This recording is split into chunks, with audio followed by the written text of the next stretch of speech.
Ayan, hello mga boss. Nandito po kami ngayon sa sa Ansong Training Center.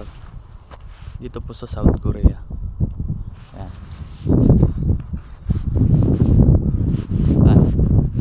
Lagta mo pa. Kita nyo naman yung snow. Ayan. Grabe, sobrang lamig dito mga boss. Kaya sa mga nagbabalak magtrabaho dito sa South Korea, galingan nyo yung pag-aaral nyo, sibagan nyo. One day kayo naman yung magsasabi ng day 1 dito sa South Korea. So ayun lang, ingat tayong lahat mga boss. Marami nga pala kami mga Pinoy nakasama ngayon dito. 137 kami.